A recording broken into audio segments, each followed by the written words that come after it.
tuwezi amaliza, ni mengi mno. Mimi tulienda nchini Tanzania kutoka DRC, tulienda tu kwa watoto kitu kama 2000 na kadhalika. Tumepitia mengi magumu, lakini Maulana ametulinda.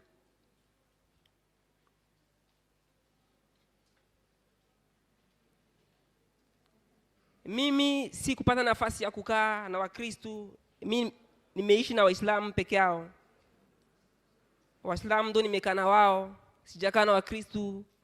Nimekaa na Wakristo nikiwa hapa Kenya peke yake. Watoto wenye walienda, tulienda sehemu tofauti kwa familia tofauti. Mimi nikakaa kwa familia ya Kiislamu, ndio nimekaa na wao, si kupata malezi ya Kikristo. Alhamdulillah, namshukuru Maulana kwa kunipa nafasi nipate wa ndugu zangu ni hata siwajui, lakini sasa hivi nimewapata, alhamdulillah. Kwa kweli sina mengi ya kuzungumza, nimekuja hapa ili nijitambulishe tu peke yake tu. Sina mengi ya kuzungumza, nimekuja tu mnione nijitambulishe peke yake. Mwenyezi Mungu amenilinda kwa makubwa. Nimekaa barabarani miaka mingi sana. Nimekuwa yatima nikiwa na miaka 2. Waliua wazazi wangu, nikabaki mimi mwenyewe binafsi. Nikajilea. Mimi nimejilea nikiwa na miaka kitu kama 10 hivyo, sababu mahali ambapo nilikuwa naishi, huyo mama mwenye alikuwa nilea alikufa. Kukufa huyo mzee akaoa bibi mwingine. Kwa bibi mwingine ikawa shida, ikabidi niwe chokora. Nimekaa Dar es Salaam, nimekaa Mpulungu Mozambike, nimekaa Malawi, nimekaa Zambia Rusaka, nimekaa Nyarugusu kambini. Napita mambo mingi sana. Kuna yale ambayo mimi siongei, but alhamdulillah namshukuru Maulana subhanahu wa ta'ala kunipa nafasi niwe hapa. Na si mwenyewe peke yangu, hata kuna wale wengi sana wako Tanzania.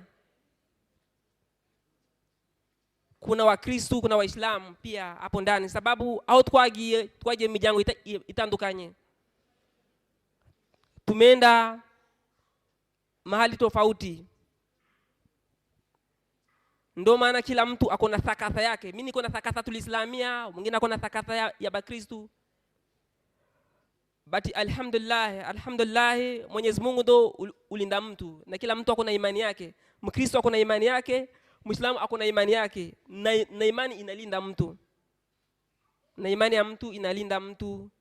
Kwa kweli naishi hapo, na Mungu awazidishie sana kwa kuja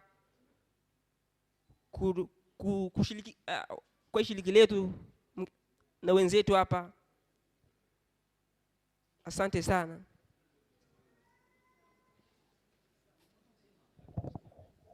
Kwa kweli ushuhuda ambao nitazungumza ni ushuhuda wa kimataifa. It is a very big testimony.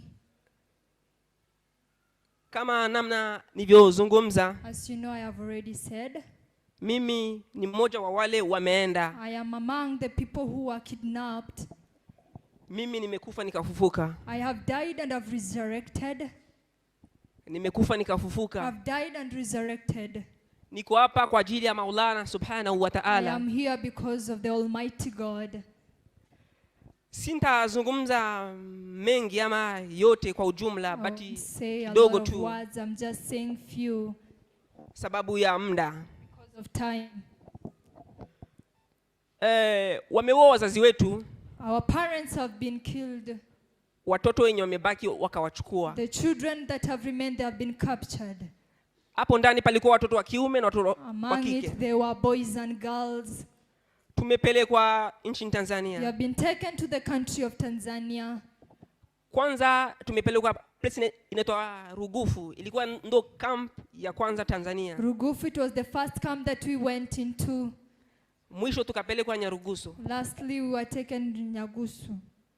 Tukakaa hapo. We were there. Tukakaa. We were continue staying there. Kuna wale ambao walipata bahati ya kwenda Ulaya. There were those who had opportunity to go outside the country. Lakini watoto wameenda place tofauti. But children have gone to different countries. Kwa familia tofauti. To different families. Mimi wenye wamenilea ni Waislamu. Those that have entered into as a Muslim. Hao ndo nimeishi na wao kama wazazi. That's where I live with them as my parents. Hata nilikuwa sijui mimi ni nani. Even though I don't know who I am. Hata sasa hivi mimi mwenyewe sijielewi. Even now I don't understand myself. Sasa hivi mimi sijielewi mimi ni nani. Up to now I don't understand myself. Ndo maana that's the reason. Waarabu wanakuambia mayhudi hila fala mdulila, mayhudi hila wala haja. Mtu mwenye Mungu amemuongoza kwa njia sahihi ni ngumu kumpoteza.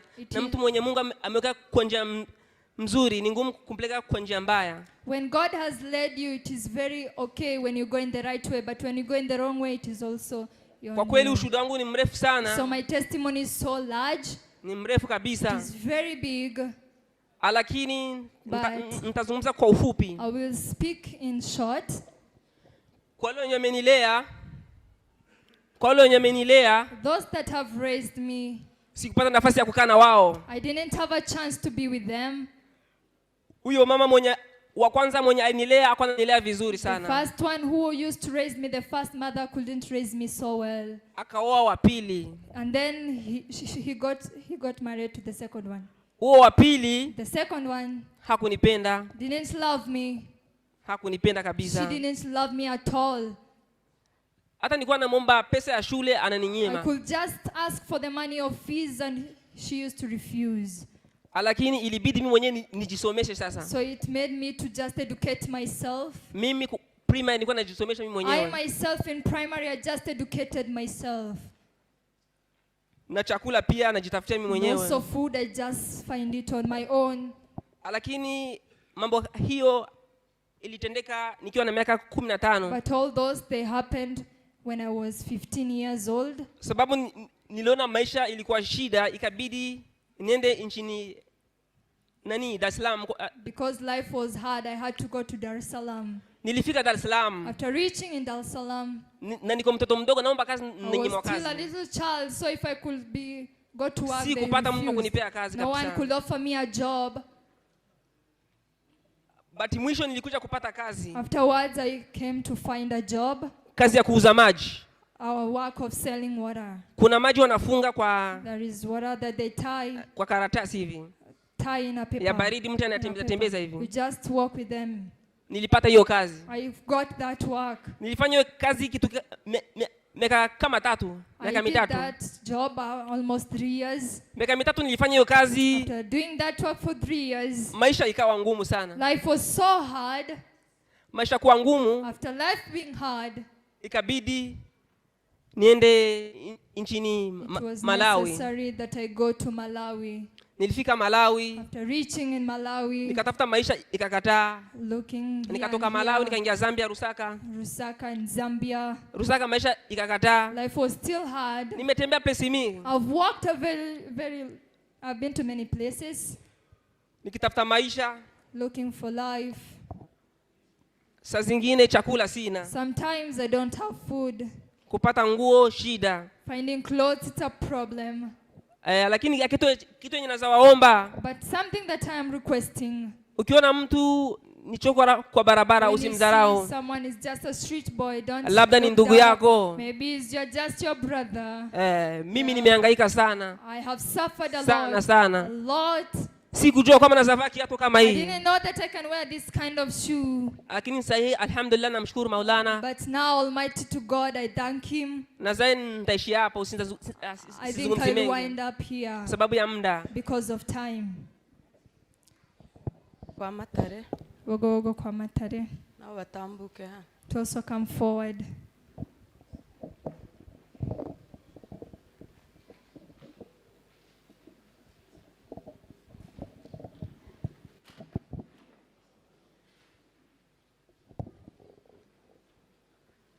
batambuka ntacyo turaguma As they tuvuge. are come forward, we'll continue saying.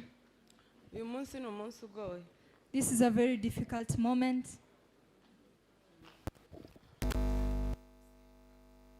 This is a very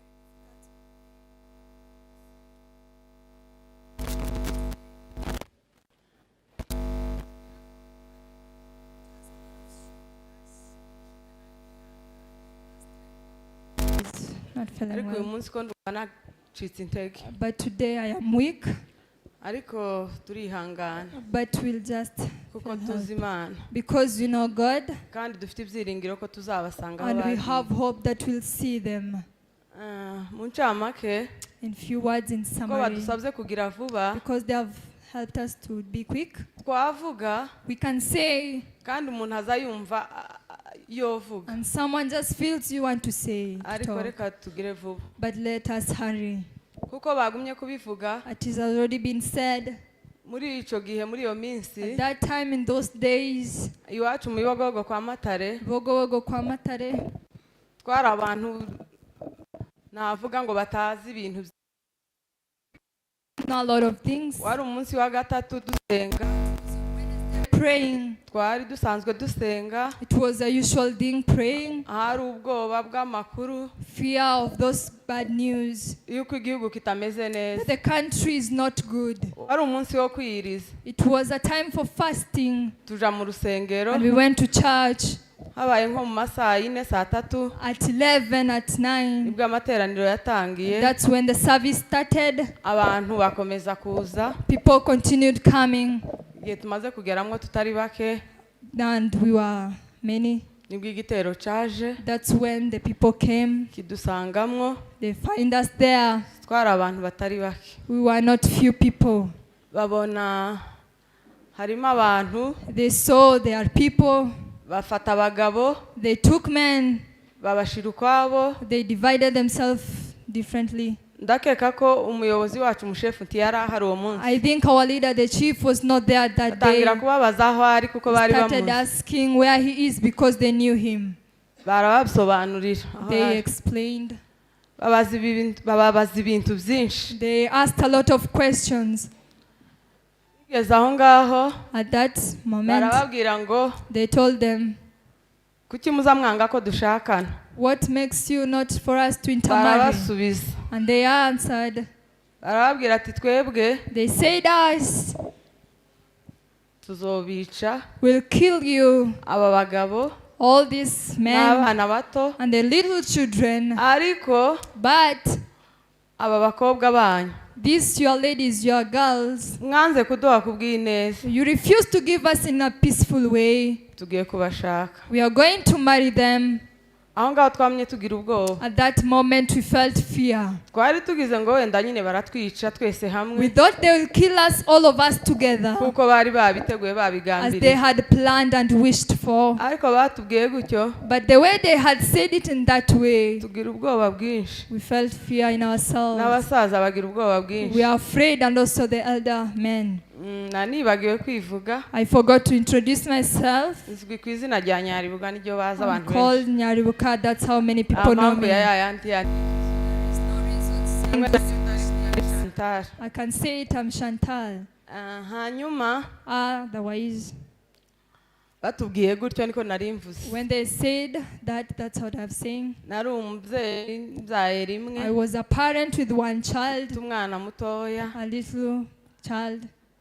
ba bandi batari bafite abana Those who had no children, baravuga ngo they said, ntabwo bahise babwira abo bagabo gutyo they didn't just tell the men that way. bo barabafashe batangira kubahambiriza amashati yabo They removed their shirts and tied them baratubwira ngo barashonje barababwira ngo and barashonje say they are hungry. icyo gihe niko kera leta yagiraga And that time is when the government baravuga ngo bashaka abantu babakorera saying babacumbira they want people to go and cook ngo for none them. nibababahe babatware mu muhanda So they should be taken to the region. abagabo bananirwa kubihitamo So the men couldn't have choose. babonye bisa nkaho bisa nk'ibibacanganyikishije Seeing that it was a difficult decision to make, batangira kwihitiramo they started choosing for themselves. bari bafite imbunda kandi bari They benshi had guns and they were many.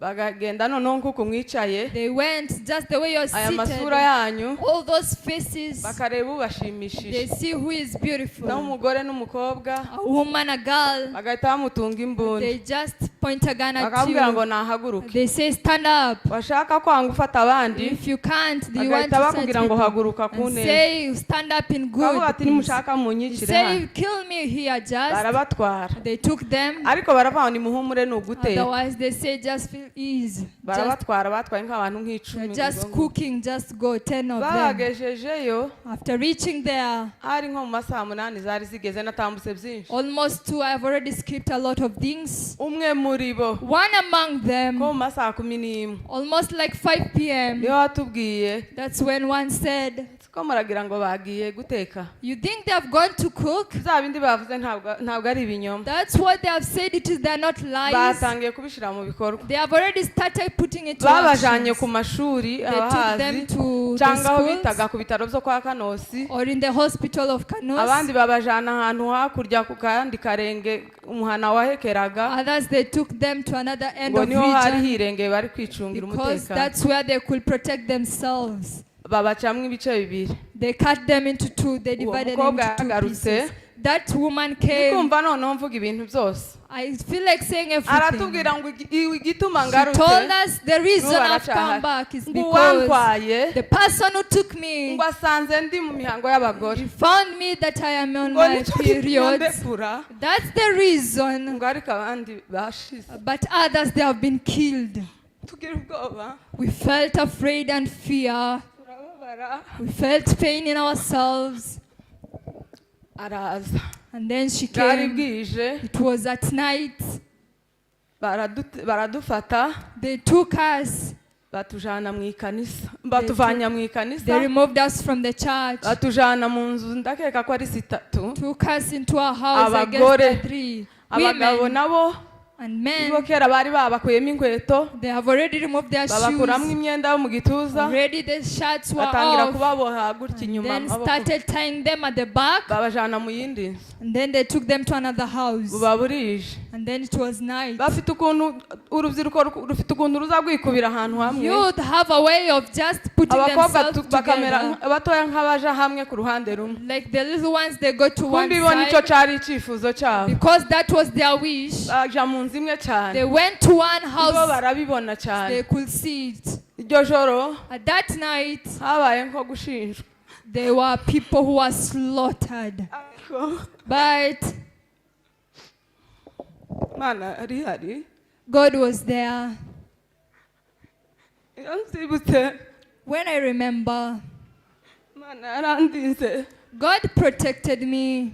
nari mfite umwana muto cyane I had a very little child. jewe nza nkunda kuba nk'ikigwara I feel like I am a coward. nagiye mu nzu yari irimo abakecuru nari hasigaye nk'inyuma I went within the house where there were njya mu nzu elder irimo women, abakecuru benshi n'abana baburanye na ba and mama wabo also the children who has lost their mothers. bagenda baradutsindagira ariko They went and they filled us up baradutsindagira ku there, buryo umuntu yari kabura n'aho ahagarara where you could lack a place for you to ngo stand. twicare After sitting, njye naricaye uwanje mwana yari nk'ahantu I sat and one of my child hano was gutya hari here, the abandi chin, bana bose and all my badafite body, ba they were filled with other children.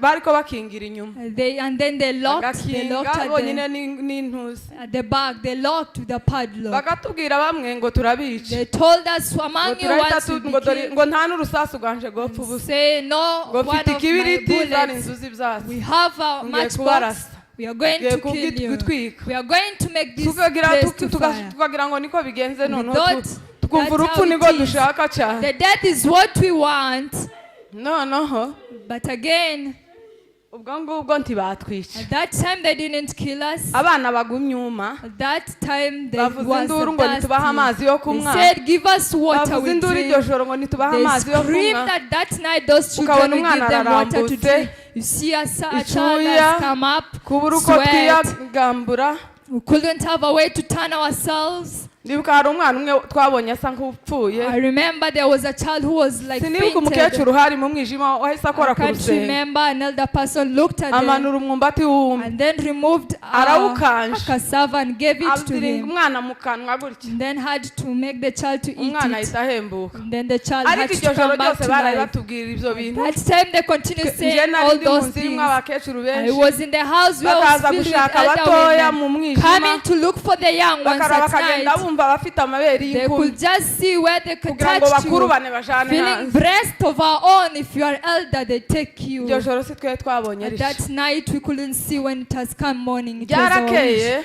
After in the morning, umwana ubyaye rimwe when you have already given yari birth to kamenya one, ukuntu asigiye nyirabuka you umwana couldn't know how you have Umukecuru. left the mother-in-law Uzaye last kabiri. time. After maybe 2 niyo kids, mpamvu bariko badufunga ariko bakavuga ngo that's why they tied ngo kubera us. ko twaguye inyuma ngo and said, nitugende mu ruzi because we tuzane are amazi thirsty, go you bring ngo water. mu mazu yacu huzuye ibiryo In our house there are ngo food. n'izi hene n'inka byose ni And ibyacu also these ngo animals, they are baradubaho ngo nubwo yours. zabaye They'll ibyacu give us because it is theirs. twatangiye tugenda nk'abagiye kuzana We amazi started continue walking as if you're going to nk'abantu bring bashaka water. nyine nko kwihagarika If you want to just help yourself, nuko abenshi muri twe twasigaye that's how many of nuko us byagenze remained. kugira ngo dusigare That's how we nuko survived. twasohotse mu mazu That's how we moved out of the hari umudamu umwe houses. ngo ni nyagenza wari ugunze imyaka 12 There was a barren woman, ariko 12 ntiyatinye years, gusiga umwana but she amusigira wasn't nyirabuka afraid of leaving uwo the mwana child yarapfuye to the umudamu witwa mother-in-law. asa She died afterwards. A woman called ni Asa. umukobwa wayo nabigira imwana He was beginning. yasigiye nyina umwana He w'amezi left the mother, nyina a afite son of urundi 2 ruhinja rw'amezi months, when he atatu was already having another child of 3 months. yaragiye ubudasubira inyuma He went without looking back kubera ibintu twari twabonye muri iyi because nzu. of things that we have seen. reka nsimbuke ibyo ngibyo Let me jump, skip those.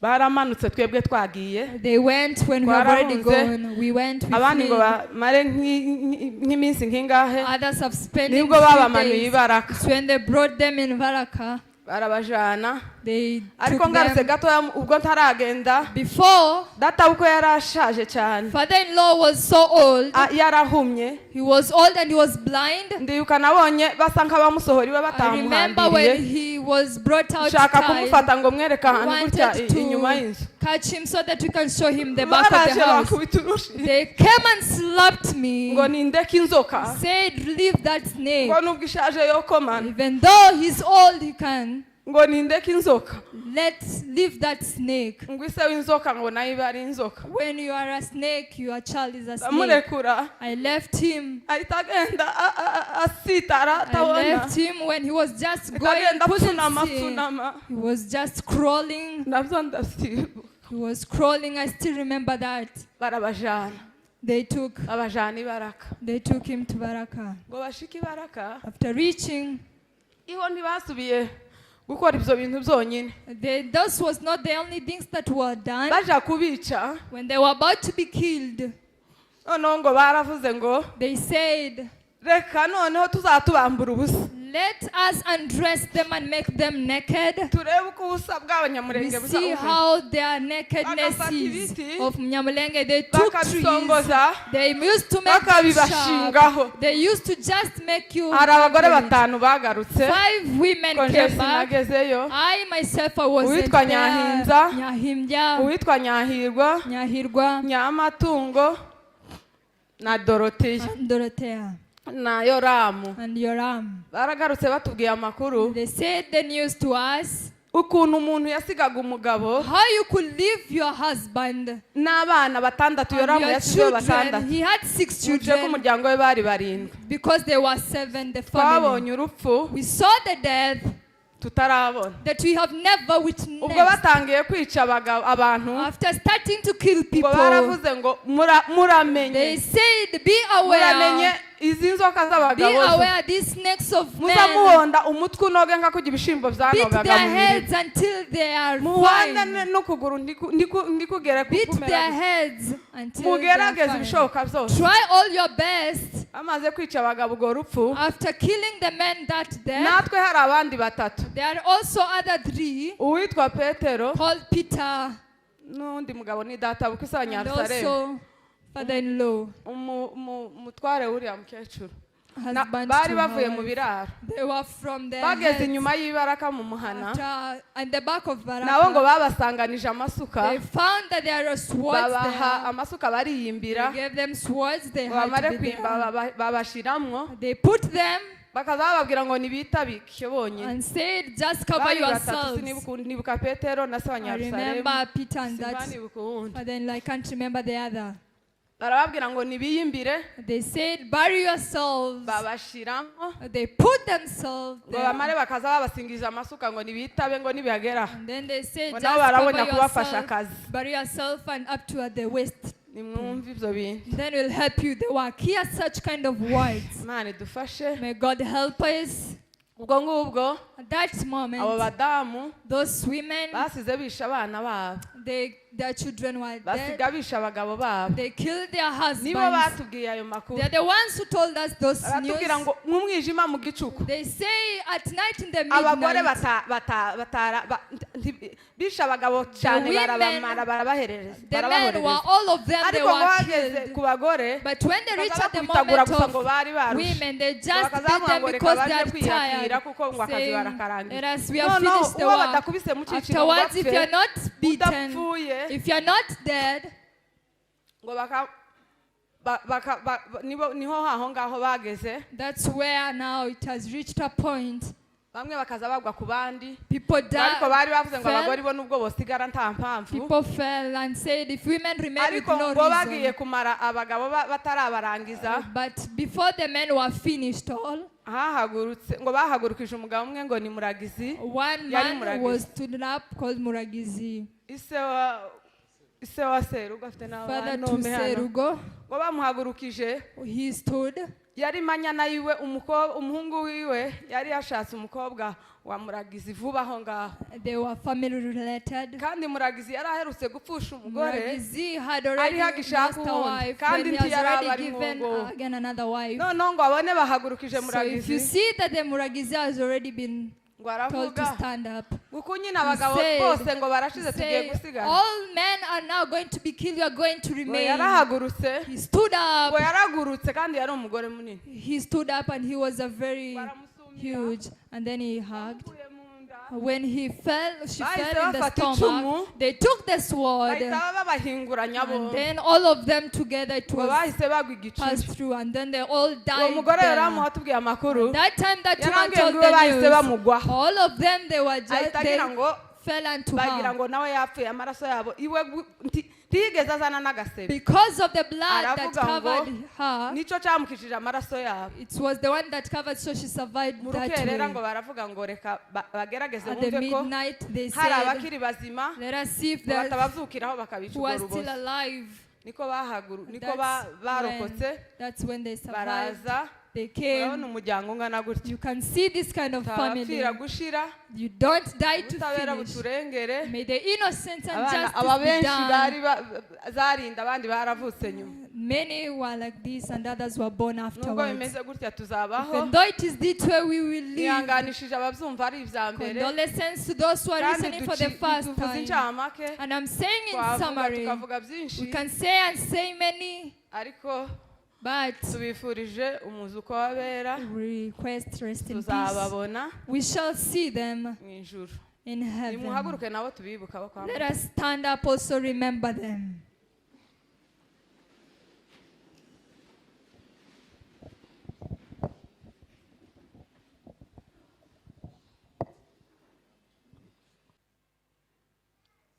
biragoye cyane It is so hard. kuvuga abacu bazize uko basa People who died because of how they look, bazize uko imana yabaremye how God has created them. ndaza kuvuga amakuru nihuta cyane I will say news in a hurry. mu buzima bwanjye sinzi gutinda ku gatuti In my life, I don't take much time at the podium. twaje kwibuka abacu badusize We have come to remember those that have left us. natwe niho twari turi Also, as we were there, icyaturokoye ni umugambi w'imana what made us to survive is the plan of God. njyewe nitwa Shikiro Claude I'm called Shikuro Claude. mvuka mu bivumu I'm born in Bivumu. ndi umucikacumu w'icyenda gatandatu. I am a survivor in 1986. Hari ku itariki 13. It was 13th. Nico gihe twabashije kuhashika. That's the time that we were able to reach there. Hari ku munsi wa mbere. It was on Monday. Twashitse ari na gatanu. When we reached, it was on Friday. Twasiba ni posho. We rested there at Saturday naniyinga. and also on Sunday. N'akazi rimwe bafata abasore abagabo bavuze ko ari batanu. On Monday, it's when they captured those 5 men. Harimwo Dudu. Among them were Dudu, Harimwo Muhubiri. Mubiri, Harimwo Kajonga. Zonga, Harimwo Sebahinda. Harimwo Gwibagiza.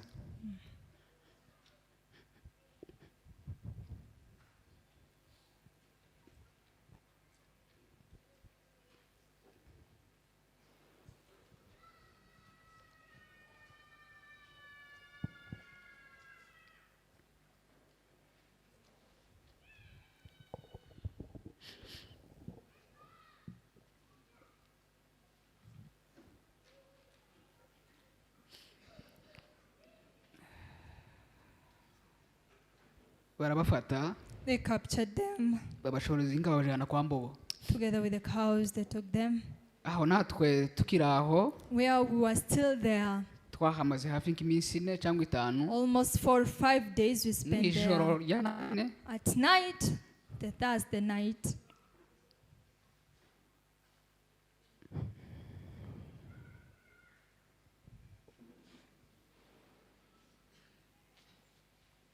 Burshari na gatanu. When in the morning it was about to be Friday. Niho baturashe turi mazu. That's when they started shooting us while in the houses. Barasa abantu benshi barapfa. They shoot many people and they died. Abasigaye nibo baba bari inyuma yanje. Those that remained are the ones behind me. Nabandi batari hano. And also those that are not here. Aho hari mu ijoro rya nagane bucari na gatanu. Fourth, on that's the night, morning it was Friday. Imirambo y'abadata n'abakuru bacu n'abayumuna bacu. They call the bodies of brothers and yari sisters. kikorerwa n'ababembe n'abafurero biwacu. It used to be carried by Babembe and the Bafurero of our home. Bakaza baducisha imbere yabo babikorera ku ngorofani. They passed through as well. They were carried by the wheelbarrow. Kwikorera nyoko naso kw'ingorofani ni ikintu cy'agaciro gake cyane. Being carried your parents on a wheelbarrow, it is a very dishonored thing. Haje umuntu Person came. Aho twaje kuhava. Afterwards we moved from that place. Uwo munsi. Afterwards the morning. Titwasubiye kuharara. We couldn't sleep there. Baradufashe batwuriza. They took us. Batujana kwa Mbogo. They took us to Kwamboko. Ndagenda nsimba niko mwadusabye. I'll continue jumping because you have asked it to. Twashitse kwa Mbogo. We reached Kwamboko. Nimugoro wa gatanu. In the evening of Friday. Turahirirwa. We spent there the evening. Batujana ku musenyi nimugoroba cyane mu ijoro. At night we went to the sand. Niho bafashe ba data n'abakuru bacu n'abandi bari basigaye. That's where our parents they were taken and also our kaza bakwambura ishati wari wambaye. They used to undress you the shirt that you are wearing. Bakayikwambura bakayiguhambiriza. They remove it and then they tie you with it. Bakaza baterera muri bato. They could just throw them in the boat. Babashanye kubata mu ruzi. They're going to throw them in the babataye ocean. mu ruzi uwo munsi mu ijoro rya gatanu. They threw them in the ocean at that Friday night. Babajanye ituruzi ibiri. They went 2 times. Tuba buce mu gitondo kwa gatandatu. Afterwards on Saturday. Muri barya bataye mu ruzi y'iryo joro. Those that they threw in the ocean at night. Harimwo abogorotse. Those bogorotse mukuru wacu w'imfura. He's my elder brother. Twaje kubimenyeshwa na karuru kakavuga baba mukubita. We were notified when they had the screams being beaten. Bamukubita cyane. When he was being caned. Karuru bamwe bagiye kureba. When we heard the screams, some went to see. Basanga n'uwo mukuru wacu. They found that it is their brother. Baramuzanye bamuhuza n'abandi. They came, they gathered him together with others. Uwo munsi bukeye kwa gatandatu. Afterwards on Saturday, hari umwana waje kuhapfira. There is a child who died there. Bamuhamba ku musenyi. They buried him on the sand. Mu gitaka ku musenyi kuko umusenyi utwagwa n'amazi usura kandi on the sand, the water could come. Umwana muto cyane. A very little boy. Yicwa n'inzara. A very little child, he died. kuri uwo munsi At that day, abo basore abagabo bari bafashe kuwa gatandatu the men bari that they bafashe kuwa have mbere captured bashorera inka on Monday while they were looking after the barabasora camels, naho ngabo bari bafunguye kwa Mbogo they took them outside. They had captured them in babwira Kwambogo. abagore babo ngo nibasohoke They babarebe told their wives to come out and see them.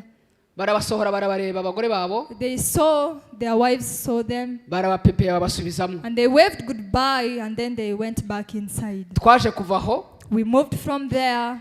tubasigaho We left them there. hari umugore witwaga Rusi There is a woman who was called yari Luz. umukobwa w'abadinzi He was yarashatswe n'umupfurero he was married to iwe Mufure. ntiyabataye n'umunsi n'umwe He couldn't leave them even for once. yagumye kubakurikirana He cyane was with them hajya bababwiye ngo urupfu rw'ifuru where they say abantu death. benshi bagumye kuruvuga ngiye kurusubiramo I'm gato going to repeat about the death. ntabwo ifuro babatwise ngo ni iyi ngiyi ni ubu bwoko Whatever they burned them, it was not just Babatumye a inkwi- normal fuel. They went inkwi ku giti for cyabo the woods itself, the baje charcoal. kwitoragurira inkwi They went themselves, they uwo mugore collected Rusi niwe charcoal. waje kuvuga amakuru That Lucy can be able to baje say the kwitoragurira news. inkwi They went to take the bashinga woods. ibiti by'imambo They put them all those woods. babibahambiriraho They tied them onto it. bakamuhambira hafi y'umuriro They could tie you around the w'iyo fire furo at that w'izo time. nkwi yitoraguriye And also those charcoals that they have umusore already done. agatwikwa n'umuriro n'ikirengera c'umuriro A person is killed by just those moisture being near the fire.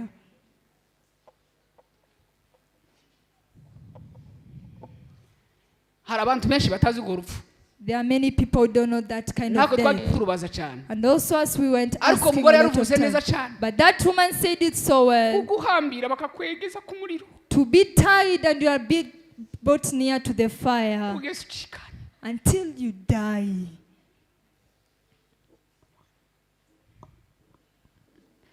hari umukobwa bavuze ngo wapfuye There is a girl who was Subiye said inyuma to have gatoya. already Ntabwo died. yapfuye. She didn't die. bamurashe ku kuboko She was shot on the hand.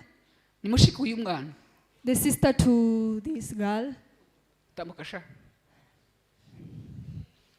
ni mushiki w'uyu The sister to this ntabwo man. yapfuye She didn't die.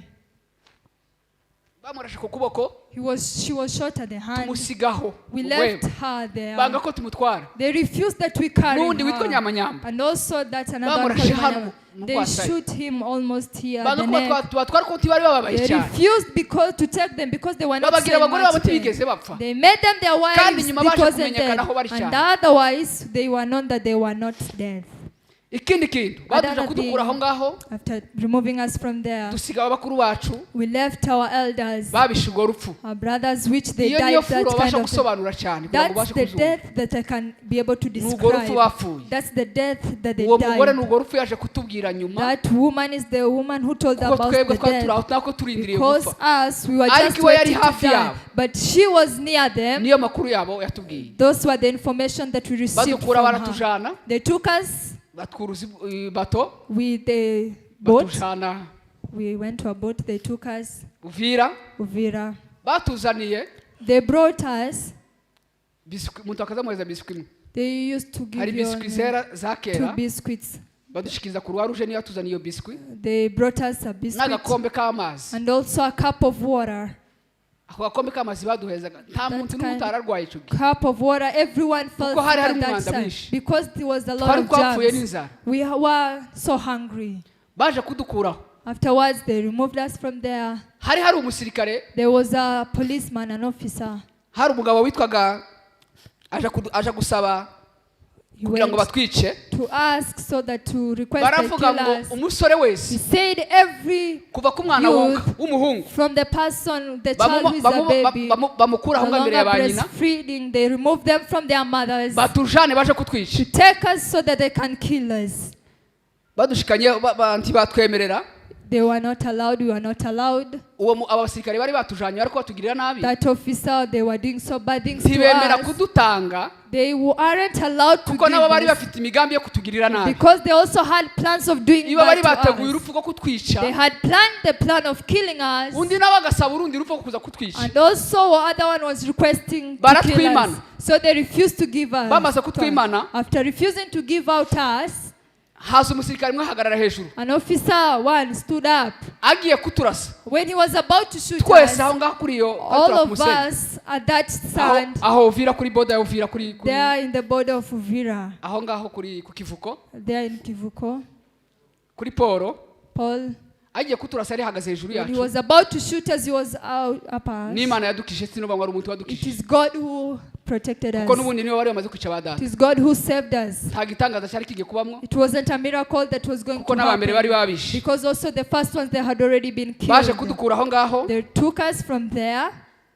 turara kubwegera ndagira ngo We spent a night in Mbega. batujanye turara kubwegera We slept in Mbega. hari ahantu bavuze ngo baturyamishe mu ntumbi z'abantu There is where they say that we slept with the abana basigaye bodies. ku icumu nk'uw'umwana bahagurukije rusanganirwa Example, like a survivor. ndagira ngo yari yonka Rusanganirwa. He was still breastfeeding. bamukuye ku ibere rya nyina yacikanye When the mother had already died, they had to wumva remove him atararaye from ku the breast. ntumbi ya nyina You can see he was like with the body of the mother. yacika n'umwana mukuru amaze gushaka He's a very small kid, but now he's old. He has wife. baje kudukura aho ngaho bavuze ngo tuvuye ku cyamakeda amakuru maremare They came, then they removed us from there. turi aho ngaho tushika mu Kamanyura mu gitondo Towards we reach in Kamanura sinagiye in the mvuga morning. iminsi I can't say days kubera ko badusabye kwihuta because they have told us to nakuvuga hurry iminsi up. kaza mvuga n'umunsi n'amasaha I could n'amatariki say days, hours, all those. badukuye aho ngaho kubwegera After removing us from bahise batujana Gegera, mu Kamanyura they took us in ngo Kamanyura. dushike ku Manyura After reaching there, niho twebwe twakiriye that's where us we survived. nicyo ngiye kurangirizaho Now I'm going to wind up. baratubwiye ngo umuntu wese w'umusore w'umuhungu They said every man, igitsina hungu cyose gender, barakirobanura they had to separate badushyira us, kuri foreri divided us and put us on a baratubwira ngo bajye queue, kuduta muri Rusizi saying we are going to throw you in inkotanyi zari Rusizi. hakurya yacu All those that the survivors Nizo who were zadutabaye. there, they are the ones who helped nimba us. jewe ndiho natabawe n'inkotanyi I myself, I was saved by them. jewe nizo zantabaye I myself, they were the ones who saved kandi me. iyo baje kuhaba kuva kera n'abakuru bacu tiba bapfuye And if they could be there from the first time, our Niyo elders could have badutabaye. done, they're the ones who baravuga ngo saved us. ntihagire umuntu n'umwe murasa Say no one should be shooted. bagira ubwoba barya basikare barya kuduta mu They ruzi felt fear those policemen who were about to throw us in Bagira ubwoba the bw'inkotanyi. ocean. They had to fear those people. baratubwira ngo nitugende They told us go. nabo batinye gupfa At that time, they also were afraid ariko of being iyo baba there. abantu bamasha kuja gupfa But if it was people who were just sacrificing baba themselves to barabikoze die, tugapfana nabo kuko inkotanyi they yazaga would ntimubica have nabo done turabica it for them also to die together with us. aho umusirikare ahunga undi kandi bose bafite imbunda Where a policeman akarekura fears the amateka others, yet they all have guns. akarekura amateka yariko yica kandi batarwanya You leave out the captives because niba you're mubona very duhagaze hano n'abantu If barumuna you baje can see n'abashiki that we banje are standing n'abamama here with my brother's father and women, naho hantu twaje gukirira that is where we survived. rero kubwe bakuru bacu n'abarumuna bacu bapfuye So because of the young ones and our elders who died, izo nizo mfu bapfuye those are the kind of death that they bapfuye died. impfu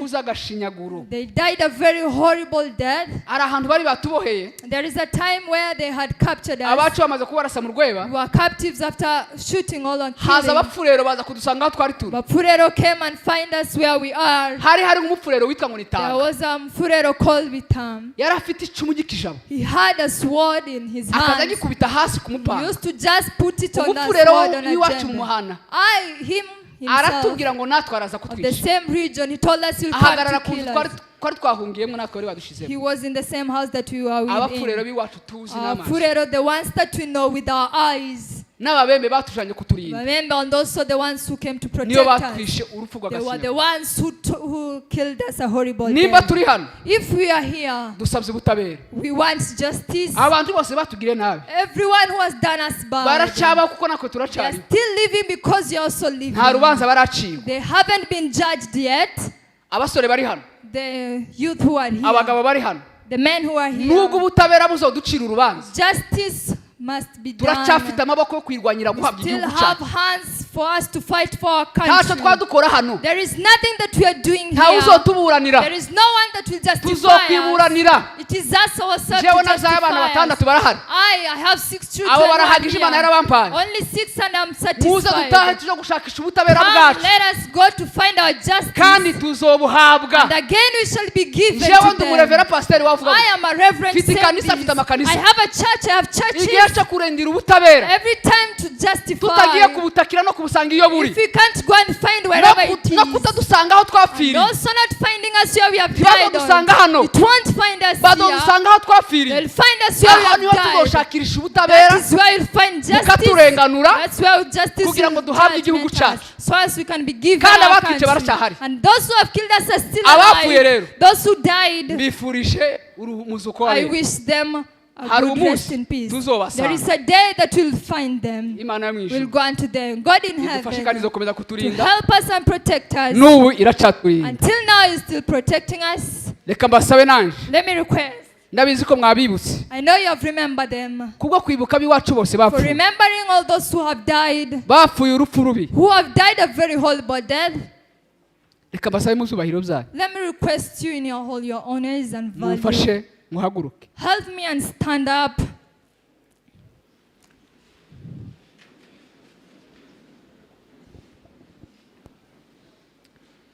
tubibuka umunota umwe Let us remember them in 1 minute kubera urupfu rubi bapfuye because of the horrible death that they died. mugihagaze As you are still standing, twatubibuka remembering them. turi mu kamanyura turi mu kubwegera basohoye umwana w'umukobwa In Mbega, they removed one child. hari inkambi girl. ya gisirikare y'interahamwe It was a camp. basohoye umwana w'umukobwa umwe One girl child. sinomuvuga izina rye I can't say the name of the bamujana girl. mu nkambi ya They gisirikare took him into the camp wumva of inkambi ya a gisirikare policeman. kuviyora umwana w'umukobwa umwe One kugira girl, gusa ngo batugirire nabi so that they can do bad things to us. kandi uwo mwana w'umukobwa aracabaho And that one girl is still ntabwo lived. yapfuye She didn't die. abapfuye bose tubifurije ivuko Those who ry'abera died, may they rest in peace. reka dufate uwo munota umwe Let us tubibuke take that 1 minute.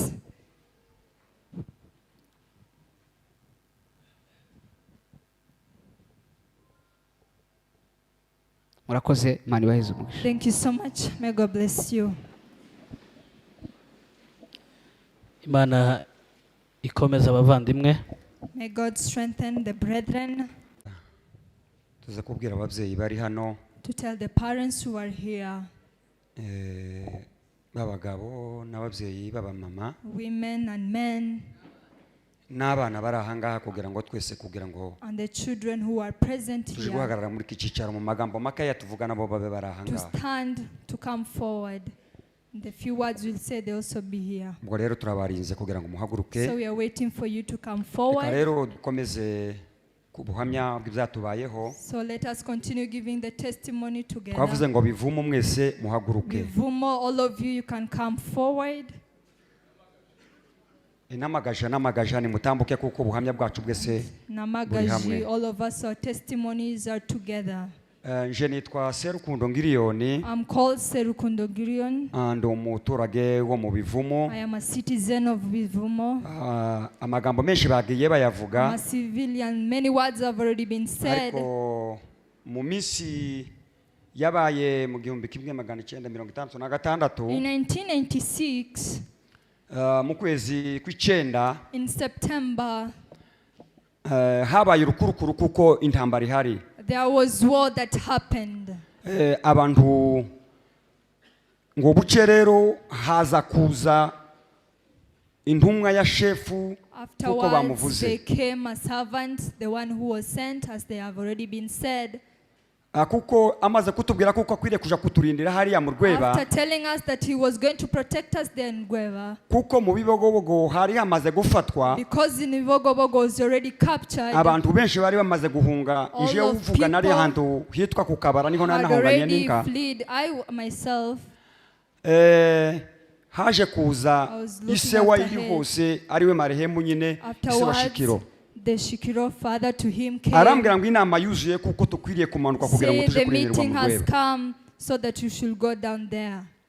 njewe kuko nari maze kuba umuntu muzima sinabyumvishe kugira ngo Because nigenda I ngo was an elder tumanuke person, tuje mu rweba kuko niho twaza I duhunga didn't understand it in myself because we should go to Gweba, yet is where we were fleeing kuko from. ijambo rya mukuru naramwubashe dufata Because inka the zose great ndamanuka word, I respected him, we went down. uwo munsi wari umunsi wa gatanu That time it was on Friday.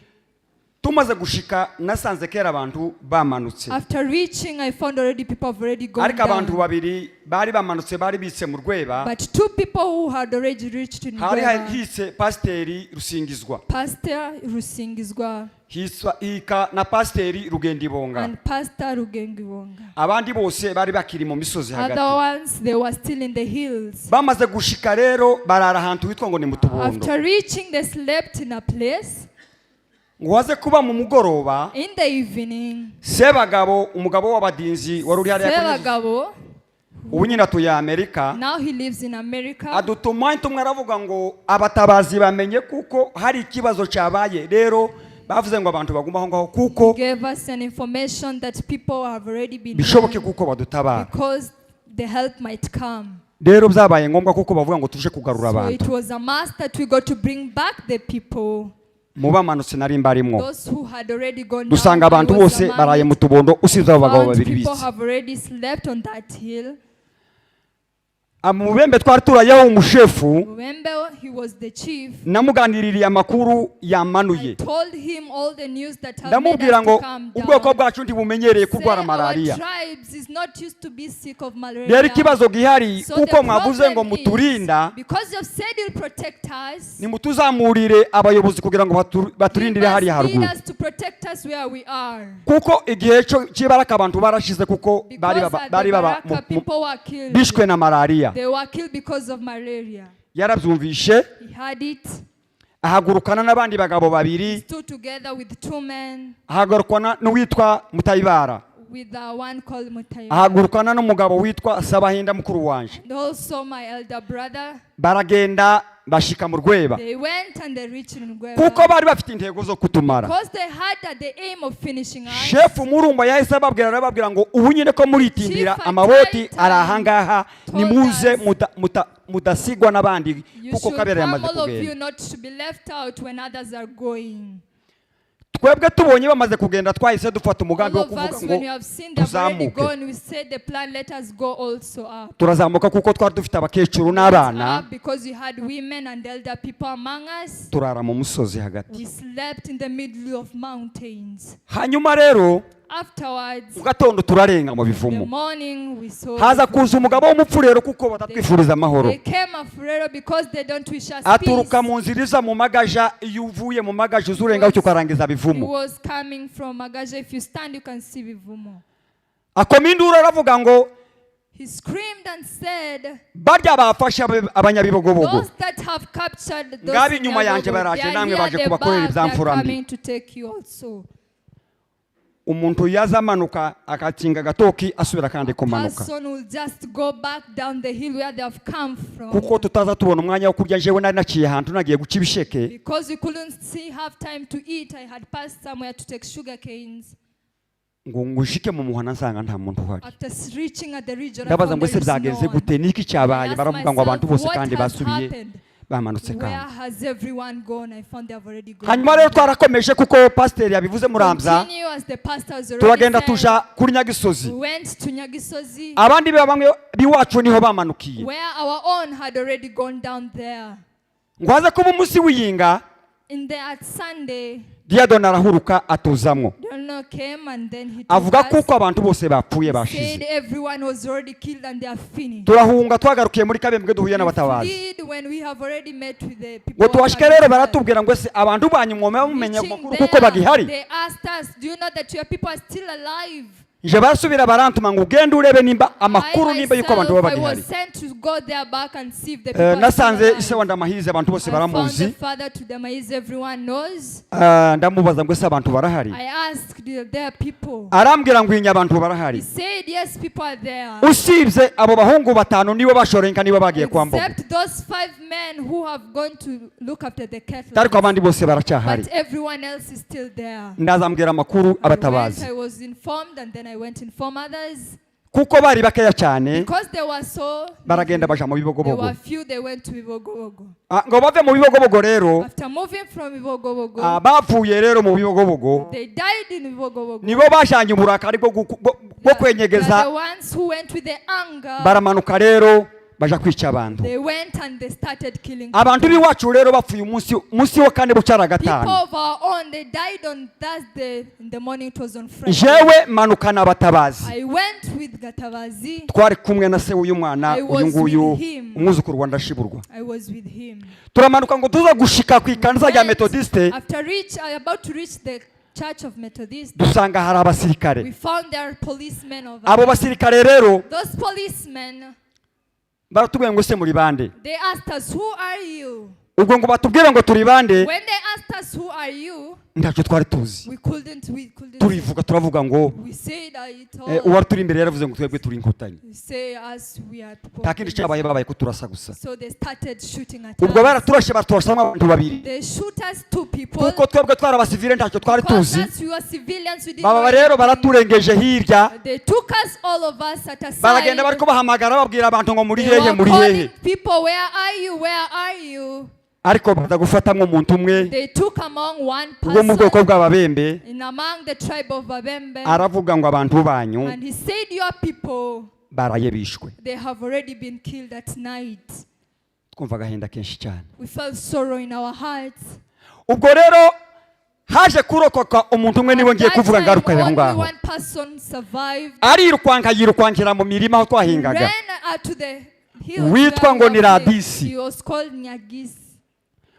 Uwo mugabo That man yaje gusangwa n'umuntu w'umupfurero muramu wiwe, was found by Furero kuko iwe yari yarashatse mu bapfurero. because he had married to that tribe. Baramubwira ngo ngwino tuje kuguhisha, They told him, come, let us hide you. ngo bamushitse kwa sebukwe, After reaching there in the father-in-law, bamushikiriza mayimayi, he was given to Mai, imushinjira ku kibero cy'inzu. and then they killed him and slaughtered him. Ubwicanyi bw'indengakamere, Exactly at the aho umuntu doorstep. ashinjwa na sebukwe. When killed by his N'ubu intambara bariko father-in-law. batwicisha no kuvuga ngo dushakwe nabo, But imagining being married to them, ariko kandi nibo babi, kandi iyo badushatsemo niho batwica. but when they want us, they find us and they Ahasigaye kill us. rero Otherwise, what's remaining? tutuzibagirwa abacu We badusize, won't forget those who have left us, kuko icyo turiko twibuka ubu nyine because what we are remembering now, kirarangira none, it is ending today. ariko abacu twabahambye mu But nda. ours, we have already Ahasigaye buried Imana them in ibahe the uruhuko ocean. rudashira. Otherwise, may they rest in peace. Amen. Amen.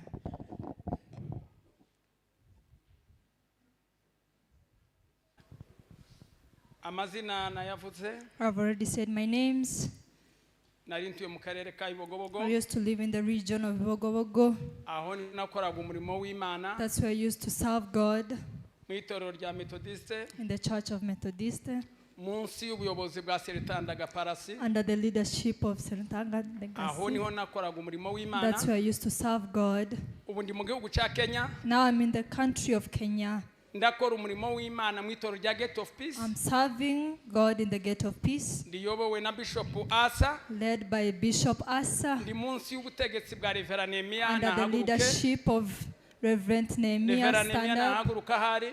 Can stand up wherever you are. Uriya niwe ndakora munsi y'ubuyobozi bwiwe, niwe I'm dukorana. under his leadership. Imana imuheze imigisha. May God bless you. Uko byagenze mu Ibogobogo, This is how it went in mu Ibogobogo. kwezi kwa kabiri ku minsi ibiri In February 2nd, twari Kabera. we were in Kavera. Ikabera habaga umuhanuzi w'Imana witwa Mariamu. There used to be a prophet called Mariamu. Igihe cyinshi twagendagaho mu murimo A w'Imana. lot of times we used to work for the work of Tumaze God. gushika Ikabera kuri iyo minsi mu kwezi kwa kabiri ku minsi ibiri, After reaching then the 2nd of February, abantu batubwiye inshuti zacu n'ababembe twakoranaga umurimo w'Imana people Ikabera, told us about their friends, those that we worked with in Kavera. batubwira kuko hari itsembatsemba ririko riteguzwa. They told us about what was being planned. Kandi mubona mu babembe And if you see in Babembe n'abafurero and Bapfurero, 100, 150 50 they are bad people. ariko indi 50 But other 50, ni nziza, it is good. kuko niyo batubwiye amakuru. Because they're the ones who told us the Baratubwira ngo ari news. itsembatsemba ririko They riteguzwa say mu there bwoko is a bwacu plan that bw'abanyamurenge. is being planned in our own tribe. Ubwo twari Kabera. We were there at that time in Ati Kavera. ko rateguzwa itsembatsemba ryo kumaraho abanyamurenge bari mu They Ibogobogo. are being planned of how to be killed, those in Ivogobogo. Barevera Mahota bari Baraka Reverend Maota, they used to also to n'akarere be kose there. ka Ibogobogo. And also also the region of ubwo mu Bibogobogo. kwezi kwa kabiri niho In babitubwiye the 2nd of February, that's when we were informed. turataha tugera imuhira We went home. tugeze mu kwezi kw'icyenda In the September mu kwezi kw'icyenda ku minsi 19 September 19th, wari umunsi w'akazi gatatu it was on Wednesday.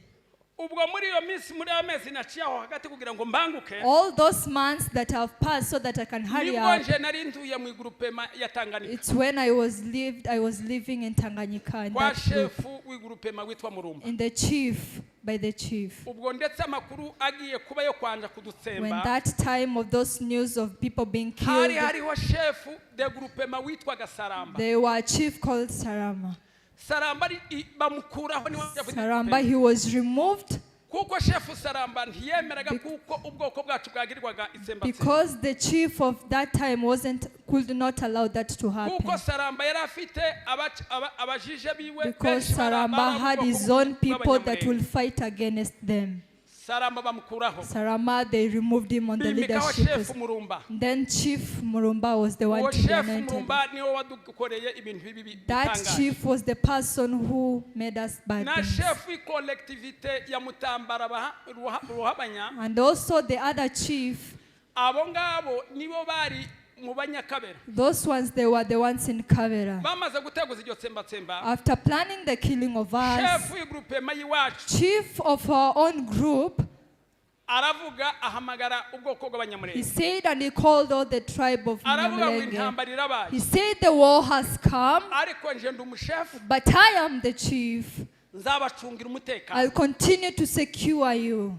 ntako muzaba There is nothing that will happen to umutekano you. wanyu nzawucunga I'll give you protection. kandi ndasaba And I request abapasitori the pastors bamanuke baze hano mu Rwego to come down to here into Ruembe. mbabwire ko nzobacungira I umutekano tell them that I'll protect them and secure amaze them. kubitubwira After telling us, twohereje abapasiteri batatu we sent 3 pastors. twohereje Seretanda Gaparasi n'ubariho We sent 3 pastors. Up to now, one of them is alive. twohereza Seretanda Samsoni n'ubariho Setanda Samson, until now he's still twohereza alive. pasiteri Ruhara n'ubariho We sent Pastor Ruhara, till now he lives. aba nibo bantu bamanutse mu Rwego Those are the people who went down in Ruembe. shefu w'igurupema The chief of the group atwizeza kuko azaturinda of the department made us to believe that he'll protect us. bukeye Afterwards, yohereza n'abantu bavuga ngo nzabarindira mwese he nzabarinda gose sent people saying, we'll protect all of you. kuko ubwo ngubwo hari intambara Because at that time there was war. kandi tuzi kuko umushefu akwiriye kuturinda And we know that the chief should protect nta handi hantu us. twari kugenda There is nowhere else that will have gone. nibwo twavuze ngo dukwiriye kumanuka kugira ngo That's shefu aturinde when we said that we should go there down the chief to protect us. tumaze kubyumva amaze kubitubwira Afterwards, when he has already told us habaye mu kwezi kw'icyenda in September ku itariki 19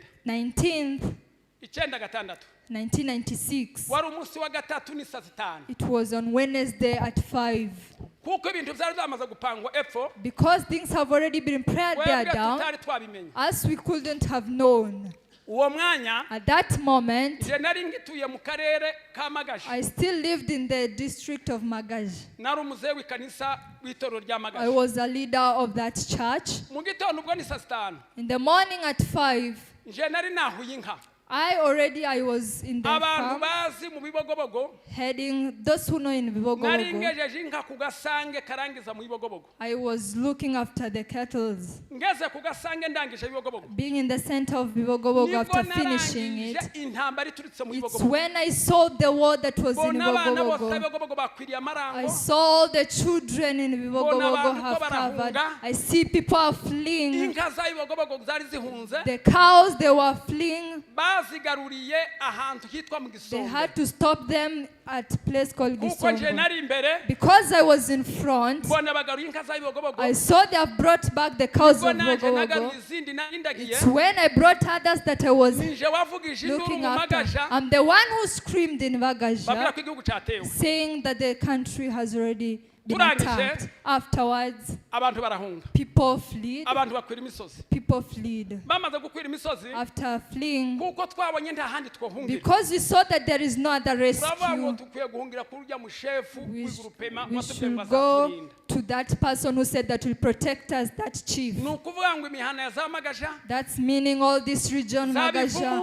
Bivumu, tumanuka tuvuga kuko shefu aturinda went kuko down yatubwiye there saying the chief will protect us. icyiciro cya mbere kiramanuka umunsi The wa kabiri first group went, icyiciro cya kabiri the second group, nicyo nari rimwe twe twaraye aho ngaho it umunsi wa is gatatu where I was in. We slept turara ku there. misozi We slept in the hills. na kane nzinduka amanuka On Thursday, I had to go nari down. kumwe n'abantu benshi I was with a lot of people. manuka inzira yo mu bivumu I walked all that way to ubwo no Bivumu. hari ku ya paruwasi yacu nkuru That's where our headquarters are. maze gushika epfo ku misozi After reaching down there, mpura n'umubembe witwa deni I met with the Mubembe called Deni. yari inshuti yacu He was our friend. twakoranye umurimo i kabera We did the work together in Kavera.